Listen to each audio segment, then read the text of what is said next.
I'm calling from Australia.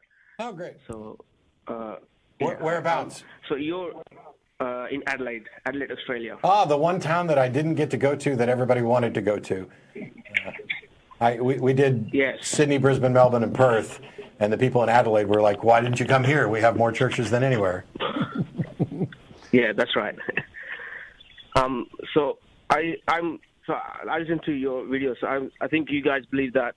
Obviously, you believe in evolution as being factual.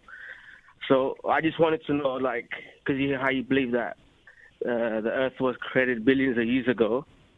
Well, I don't believe it was created, but go ahead. Well, it came into form billions of years ago. Yeah, the Earth is what, 4.5 billion years old, roughly. Yeah. So, like, how can someone observe that? Well, there wasn't someone who observed it. It is the evidence from that we assess. So in much the same way that I didn't observe my grandmother being born, but I believe she was born, and I believe she was born roughly in the year that she tells me. She might be a little bit off. So, but you guys believe billions... But your question seems to be, how does science come to this conclusion? Well, there's all sorts of different lines of evidence, right? We can date rocks based on radiometric dating, and there's all sorts of independent ways of confirming that. There is for evolution. There's things like DNA. There's things like the fossil evidence. There's things like the geographic, how evolution appears on islands and these sorts of things, and gives us little laboratories for how things work. And all of these things independently point to the same answer. And so the evidence adds up, and it's very strong for these sorts of things. But you believe that evolution happened millions or billions of years ago? Like, say, evolution is ongoing. As soon as there was life, there was evolution. Yeah. But isn't this like the normal belief that like one creature evolved from another creature millions of years ago? You know, if you have, and yesterday. Yes, and yesterday. Do you have kids? Yes. Okay. Do they look exactly like you? Are they clones of you? Well, they're not clones, but they have similar features.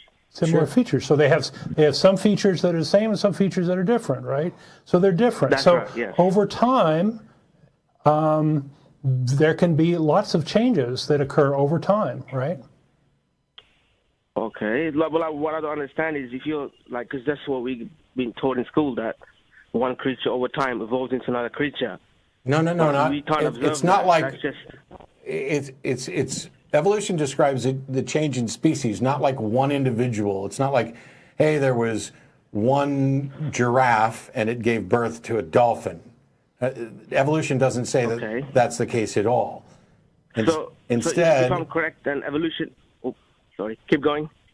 Instead, what evolution talks about is the observed fact that over time there's changes in allele frequency and changes in the DNA that result in different features, and so the change is a fact. The theory of evolution by natural selection is the model that says that the driving force behind which ones survive and which ones don't survive is the natural order at the time and place that creature exists. And so what we end up with is not a ladder of this turned into this, turned into this, but a tree where we are related to cousins on other branches. Like we are apes. Right. Human beings are apes. Yes. The common descent. The branching thing is a big part of it, because you can have species that branch off, and some of the descendants resemble the original species for millions of years, but some of the other descendants go off and look differently or have different evolutionary pressures because of being in a different environment, these sorts of things. Yeah, like you've got a Chihuahua and a Great Dane, and they both are related to wolves because wolves, or a wolf ancestor, is the ancestor to both wolves and Great Danes and Chihuahuas. Yep. Okay. Well, and they're still wolves. This will take forever to talk about, but can I just ask you, what is your opinion on the platypus? On the platypus? I'm not familiar with models that describe platypus evolution. And what does this have to do with atheism? Our belief, our lack of belief in God has nothing to do with evolution. Well, I thought because you have such a strong belief in evolution, I thought because you don't believe in a God, I thought it started. No, evolution is a big threat to theism, because if evolution is true, there was no Adam and Eve, there was no fall, and there's no reason for Jesus to exist. It's all just gory performance art.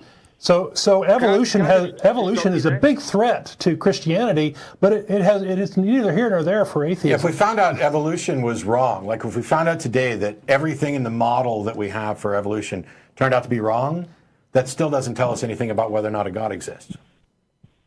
But don't you think, because a platypus is a mammal, bird, and a reptile? No, it's not. That at least proves that. Yes, it is. A platypus is a bird? No, it's not a bird. You are mistaken. It is a duck-billed mammal. So not only do you not understand the basics of evolution, but you don't even understand the species that you called in as the gotcha. It's a duck-billed mammal. And duck-billed is a description that doesn't make it a bird. It's also a reptile. It's not reptilian. Sorry. Yes, because the male has fangs. Okay. The male has poison. That's not the characteristic of reptiles. So you think that the definition of reptile? You think that the definition of reptile includes the male has fangs? So saber-toothed tigers are reptiles. I tell you what you need to do is go to some of the many great websites that actually describe and teach evolution. Like there's one from Princeton as well. There's also one, Just a Theory. You can actually get biology books that go through and describe this. I bet if you Google platypus evolution, you will find a number of articles on people giving you actual detailed information. But the first thing you probably need to look up is this something called speciation, about one species turning into another, because if you don't understand what that is and how it works, then all the rest is just window dressing. Well, I have researched the platypus evolution. Like, I did look it up on the internet, but I couldn't find any valid reason to believe that it evolved. You don't find any reason to believe that it's evolved? Well, I don't know where it evolved from to what creature, because it's a mammal and a bird. Sure. So the thing here is, you just said you don't know. Cool. How would you find out? I'm saying I did my research and I couldn't prove that. So if you can tell me, are you a biologist? Are you a biologist? Do you have any expertise? Do you have any expertise in biology at all? No, nothing. I'm just. So because you were unable to come up with an answer on an area where you have no expertise, your conclusion is it isn't evolved and therefore God? No. That's not what I'm saying. I'm saying is I did a bit of research and I couldn't find any evidence. So I'm just asking you, do you have any evidence? Why are you calling an atheist show to ask about evidence for platypus evolution instead of talking to fucking biologists? That's okay. No, that's okay. Don't get angry. I'm just saying. No, I'm not angry. I'm just pointing out how silly this is and how I do not believe that you're actually being honest at this point. Because somebody who cared about the facts of evolution, the cornerstone of biology, somebody who cared about what do we and don't we know about the biological history and the evolutionary history of a platypus would not call into an atheist show in another country with two non-biologists to get the answer. Anybody who thinks like that is either dishonest in what they're actually seeking and trying to find, or horribly confused. Because I'm not going to call your grandmother or my dentist to ask them about platypus evolution. I'm going to call Richard Dawkins at P.Z. Myers. Okay. Well, I haven't seen him in person. Well, I understand. I just wanted to. Well, you know what? Until I had been to Australia, I'd never seen Australia personally. Did that mean it didn't exist, or that I was uninformed and lacked sufficient evidence? What you are personally unable to discover tells us nothing about what the truth is. Oh no, I'm not trying to. I just wanted your opinion. I thought you would have more information, but that's okay. No, because I'm not a biologist, and my atheism is not based. That's fine. Is not based on evolution. Okay. Can I just say something about Jesus? Sure. Okay. So we have gone over time, but I will let you say something about Jesus before we close out the show. All I wanted to just tell you is that you know how you guys, people say that there's no grave of Jesus Christ, or he wasn't buried. I don't know what people say. You said it when you're like, you know how people say, or you ask people where's Jesus' grave. I don't know that I've ever asked anybody where Jesus' grave is. The evidence for historical Jesus is kind of weak, but we don't care. What matters is the supernatural claims, and the evidence for that is crap. I don't think I've ever asked anybody where Jesus' tomb is, because I was a fundamentalist. Because I was a fundamentalist Christian for more than 25 years and was studying to be a pastor, and I know that we don't know that. So why would I ask? Okay, I just wanted to tell you that. Well, no, you have asked, like, you asked some caller and he didn't have an answer. Asked who? So I thought you wanted to know. You called only one of your shows. Some caller, was talking about Jesus Christ, and you said in other question that, where is he buried? And then he went quiet. So I thought. Okay, I don't remember that. Where his grave was. I don't remember that, but perhaps it happened. What is it you wanted to tell us about Jesus? Well, all I wanted to know is because I'm Muslim, so we believe that Jesus did not die on the cross. Okay. And we believe he's buried somewhere. Okay. Why do you believe that? Because we believe that he's buried in India, in Kashmir. Well, when I ask why you believe something and you just tell me what you believe in more detail, that's not a why. Why do you believe that Jesus is buried somewhere? Because I'm not even convinced that Jesus ever existed, although he may have. But you're convinced that he's buried in Kashmir. Why? Well, the reason we believe is because in the Bible he was when he was taken down from the cross, and then he was given the ointment on his body to heal himself, and then he went to his disciples, and after that he migrated to other places. Okay. Like, I've asked you why you believe this, and you keep telling me what you believe. Do you not understand what a why question is? That's why I believe it. I believe because no, because the Bible says so. Yeah. No. So the Bible doesn't say Jesus went to Kashmir. It doesn't say he migrated anyway. What the Bible has to say about Jesus is that he died and was resurrected and visited people, and then he ascended into the sky. Unless Kashmir's in the sky, you were getting nowhere near the why of what you believe. You're just talking trash. Yeah, I mean, this is the thought process that undergirds almost every religious discussion I've ever had, and that includes with Muslims, with Christians, with Hindus. Anytime you try to get to the meat of why they believe what they believe, they just tell you more about what they believe. Oh, here's why.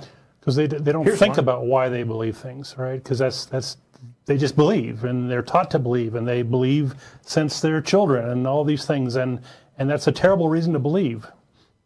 Yes, it is. One more? It's funny. No, because we're over time. We're over time. It's funny because nobody is satisfied when their parents say, because I said so. Yeah. And yet seemingly every religious person I've ever met is immensely satisfied with because I said so if the I in question is their particular holy book or some supposed expert that they were brought up listening to.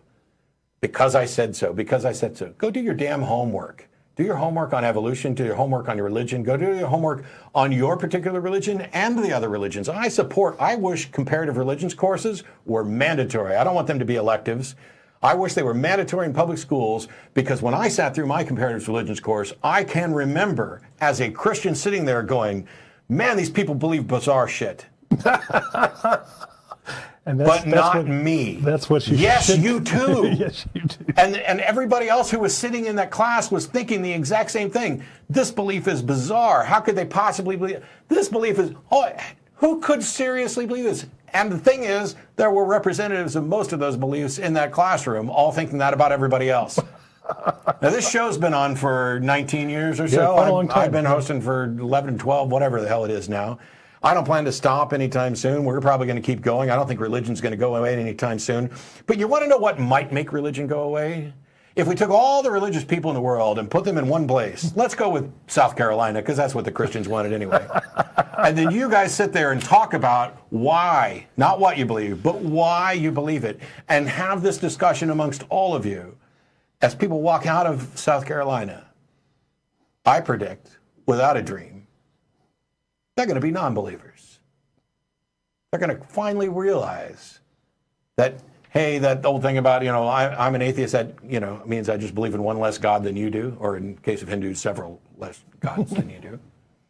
But as soon as you realize, and there's another old quote, when you realize why you don't accept the religions you reject, you'll understand why I reject yours as well. That's the key. So go to South Carolina, hash it out, and then when you're done, if somebody comes up with the one true religion and a justification for us, call us and tell us about it, because we'd love to hear it. But if all you're going to do is call in and tell me what you believe and how you haven't managed to disprove something or prove something, or how you have this idea that you might be able to demonstrate the probability of something vaguely godlike that could be a part of the natural world and yet transcend the natural world, even though there's no demonstration of any probability of that, you're wasting our time. Because it's just likely. But it is good fun.